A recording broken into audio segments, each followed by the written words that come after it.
எல்லாருக்கும் வணக்கம். அப்போ இன்றைக்கி நம்ம வந்து முட்டை பஜ்ஜி பண்ண போகிறோம். ஸோ முட்டை பஜ்ஜி எப்படி பண்ணலான்னு பார்க்கலாம் வாங்க. அது ரொம்ப ஈஸியாக எப்படி பண்ணலான்னு பார்க்கலாம் வாங்க. அப்போது முட்டை வந்துட்டு ஃபஸ்ட்டு நான் வேவிச்சு இங்கே எடுத்து வச்சுருக்கேன். நல்லா ஆறி இருக்குது. அப்போ முட்டை 2 முட்டை தான் நான் எடுத்திருக்கேன்.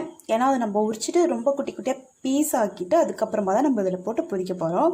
நெக்ஸ்ட்டு பார்த்தீங்கன்னா நான் வந்து ஒரு 4 ஸ்பூன் அளவு கடலை மாவு இருக்கு இல்லையா, பஜ்ஜி மாவு, கடையில் வாங்குகிற கடலை பஜ்ஜி மாவு இருக்குல்ல, அதுலேருந்து 4 ஸ்பூன் நான் எடுத்திருக்கேன் அந்த மாவு.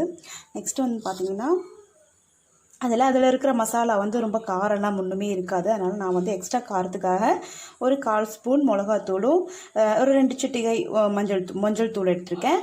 அப்புறமா பெருங்காயத்தூள் அதே மாதிரி ஒரு 3 சிட்டிகை அளவு எடுத்திருக்கேன். உப்பு நம்ம போட தேவையில்லை, உப்பு ஆல்ரெடி இதில் இருக்கும். ஸோ அதை நம்ம வந்து எப்படி என்ன பண்ணலான்னு பார்க்கலாம் வாங்க. ஃபஸ்ட்டு நான் வந்து மாவு கரைச்சி எடுத்துட்றேன். கொஞ்சமாக தண்ணி ஊற்றிக்கோங்க. தண்ணி தேவைக்கு தான், அது நமக்கே தெரியும்ல. ஸோ அதில் நம்ம இந்த மசாலாவை அப்படியே கொட்டிக்கோங்க.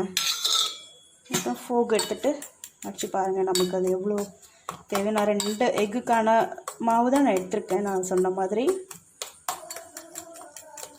செம்ம ஈஸியாக இருக்கும். பஜ்ஜினாலே, முட்டை பஜ்ஜினாலே நம்ம அந்த பாக்கெட் மாவு அப்படியே குட்டி செஞ்சு சாப்பிட்ருக்கோம். ஸோ இந்த மாதிரி பண்ணி பாருங்களேன், செம்ம காரமாக இருக்கும். ஓகே, நல்லா வச்சு இது கூட இன்னும் ஒரு ஸ்பெஷல் சேர்த்துக்கணும். அப்போது இதனோட ஸ்பெஷலே இங்கே பாருங்கள், பெப்பர்.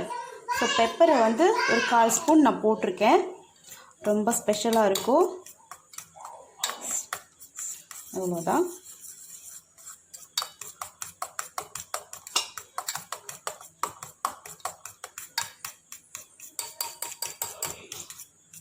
ஓகே, இப்போது நம்ம முட்டையை உடச்சி எடுத்துடலாம்.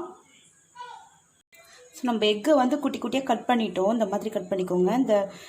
இந்த மஞ்சள் இருக்குல்ல, இந்த மஞ்சள் மாவுன்னு சொல்லுவீங்களே, ஸோ இதெல்லாமே வந்து இது மாதிரி குட்டி குட்டியாக பீசஸாக கட் பண்ணிக்கோங்க. இங்கே பாருங்க, உரிச்சிட்டு நல்லா குட்டி குட்டியாக கட் பண்ணியிருக்கேன். ஸோ இதை அப்படியே அதில் கொட்டிக்கோங்க. ஸோ அவ்வளோதான், இதை அப்படியே இதில் கொட்டிட்டோம். ஓகே, இது லைட்டாக நம்ம கிண்டி கொடுத்துக்கோங்க. இன்னும் இந்த மஞ்சள்னு சொல்லுவோம்ல, அது உடஞ்சிடுச்சுன்னா வந்து பொரிக்கிறதுக்கு நல்லா இருக்காது. ஸோ ஓகே, அவ்வளோதான். இப்போ இது பொரிச்சு எடுத்துடலாம். நான் இங்கே வந்து சின்ன வானல் வச்சுருக்கேன். வானல் மாதிரி ஒரு பவுல் இது. ஸோ அது பொரிக்கிறதுக்காக வச்சுருக்கிற பவுல் இது வச்சுட்டு இப்போ எண்ணெய் ஊற்றி சூடாயிடுச்சு நல்லாவே. ஸோ இப்போ நம்ம என்ன பண்ண போகிறோன்னா, இதை வந்துட்டு ஸ்பூனால் லைட்டாக அப்படி இப்படி எடுத்துட்டு அப்படியே ஊற்றிக்கோங்க. ஓகே, அவ்வளோதான். ஸோ எல்லாமே அதே மாதிரி ஊற்றி கொடுக்கலாம்.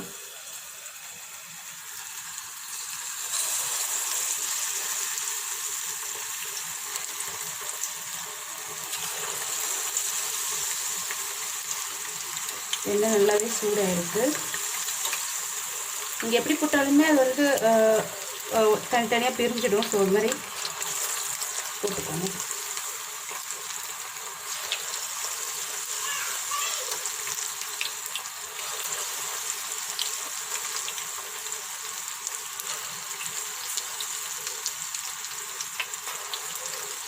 அவ்வளோதான், நல்லா ஃப்ரை ஆகட்டும். எடுத்துடலாம். நம்ம திருப்பி போட்டுடலாம் ஃபஸ்ட்டு. இப்போ திருப்பி போட்டுக்கோங்க.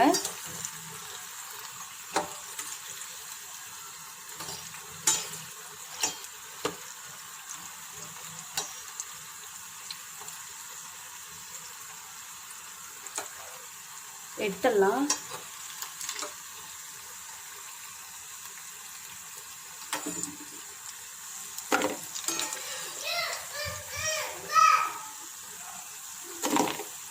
ஸோ எல்லாமே எடுத்து கொடுத்துக்கோங்க.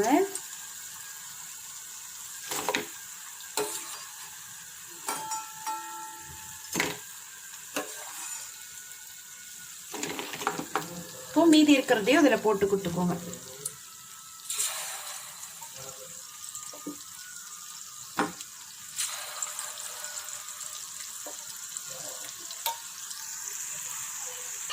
ஸோ இதையுமே எடுத்துடலாம். இது ரெடி ஆயிடுச்சு. இப்போ இதையுமே நம்ம எடுத்துடலாம்.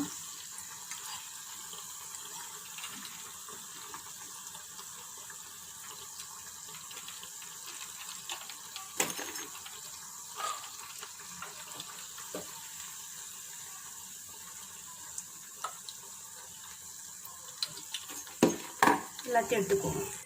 ஸோ நம்ம பஜ்ஜி ரெடி ஆயிடுச்சு. கண்டிப்பாக அது வீட்டில் கண்டிப்பாக நீங்கள் ட்ரை பண்ணி பாருங்கள். வீடியோ உங்களுக்கு ரொம்ப பிடிச்சிருந்துச்சுன்னா கண்டிப்பாக லைக் பண்ணுங்கள், சப்ஸ்கிரைப் பண்ண மறந்துடாதீங்க. பாய்.